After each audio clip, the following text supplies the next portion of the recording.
महर्षि पिप्पलाद ने तुरंत ध्यान लगाया और शनिदेव का आवाहन किया। शनिदेव उनके सामने प्रकट हुए तो महर्षि पिप्पलाद ने उनको अपनी तीक्ष्ण दृष्टि से सशरीर जलाना शुरू कर दिया। शनिदेव धू धू कर उनके सामने जलने लगे। इससे सभी देवता परेशान हो गए और आकर उनकी स्तुति विनय करने लगे कि शनिदेव को छोड़ दीजिए।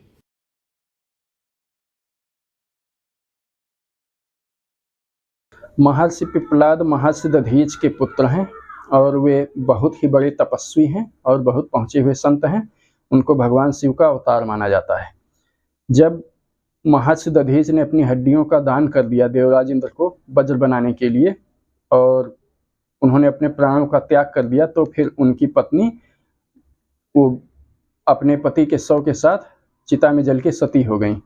और ऐसा करने से पहले उन्होंने अपने गोदी में मौजूद छोटे बालक पिप्पलाद को एक पीपल के कोटर में रख दिया। अब पीपल के कोटर में रहते हुए वह बालक पीपल के गोदों को खा करके अपना जीवन यापन करने लगा।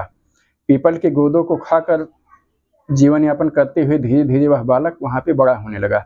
वह बालक भूख प्यास से वहाँ पे तड़पता रहता, लेकिन वहाँ पे उसकी देखभाल करने वाला कोई नहीं था। तब इससे मजबूर होकर उसने पीपल के पत्तों और उसके पेड़ से गिरने वाले गोदों को ही खाकर अपना जीवन पालन करने लगा। धीरे धीरे वह कुछ बड़ा होने लगा। बड़ा होने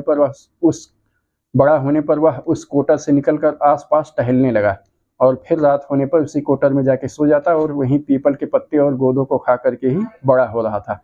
अब कुछ समय के बाद वहाँ से एक बार महर्षि देवर्षि नारद गुजर रहे थे। जाते समय उनकी दृष्टि बाहर घूमते हुए उस बालक पर पड़ी। उस निर्जन एकांत में बालक को घूमते देखकर उनको बहुत आश्चर्य हुआ। वो उसके पास पहुंचे और उससे उसका परिचय पूछा, तो बालक ने अपने बारे में कुछ भी बता पाने में असमर्थता जताई।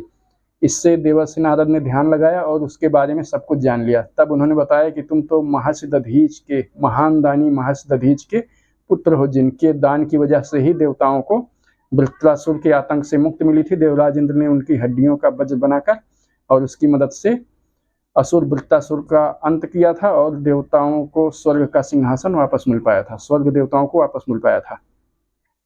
तब बालक बहुत प्रभावित हुआ इस बात से। बालक इस बात को सुन करके उसको अपने बारे में पता चला कि वह कौन है।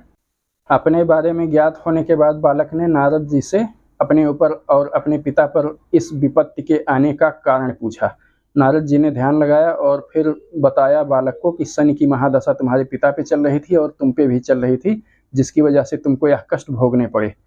तब बालक ने उससे इसका निवारण पूछा तो महर्षि नारद ने उसको दीक्षित किया और पीपल के पत्ते और गोदों को खाकर जीवित रहने के कारण उसका नाम पिप्पलाद रख दिया। कालांतर में यह बालक महर्षि पिप्पलाद के नाम से प्रसिद्ध हुआ। अब नारद जी के जाने के बाद में उस बालक ने महर्षि पिप्पलाद ने ध्यान लगाया और ब्रह्मा जी की तपस्या में रत हो गया। कुछ महीनों की तपस्या के बाद में ब्रह्मा जी प्रकट हुए और उससे वर मांगने को कहा, तो उसने ब्रह्मा जी से वर मांगा कि मैं किसी का भी आवाहन करके उसको तत्काल अपने सामने बुला सकूं, उपस्थित कर सकूं, और मुझे इतनी शक्ति दीजिए कि अपनी दृष्टि मात्र से किसी को भी सशरीर जला के राख कर सकूं।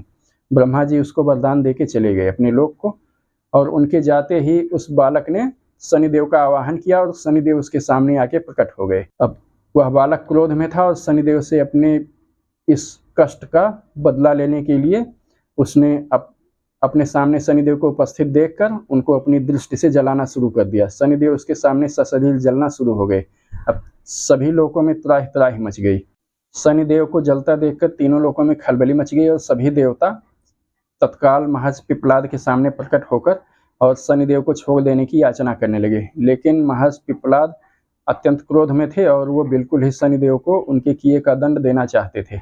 उन्होंने उनकी बात नहीं सुनी। तब सभी देवताओं ने ब्रह्मा जी की स्तुति की और ब्रह्मा जी स्वयं प्रकट हुए। उन्होंने उस बालक से शनिदेव को छोड़ देने के लिए कहा। अब ब्रह्मा जी के कहने पर उस बालक ने शनिदेव को छोड़ दिया और अपने ब्रह्मदंड से उनके पैर पे हल्का सा प्रहार किया, जिससे उनकी आग का जलना खत्म हो गया, लेकिन उनका पैर काफ़ी हद तक क्षतिग्रस्त हो गया था और तब से शनिदेव लंगड़ा कर चलने लगे।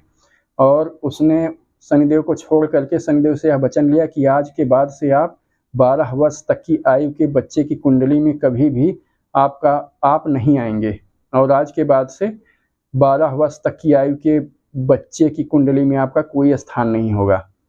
इसी शर्त पर मैं आपको छोड़ता हूँ। शनिदेव ने सहर्ष उनकी यह बात मान ली और वहाँ से अपने लोक को वापस चले गए। सभी देवता भी वहाँ से फिर अपने लोक को वापस चले गए।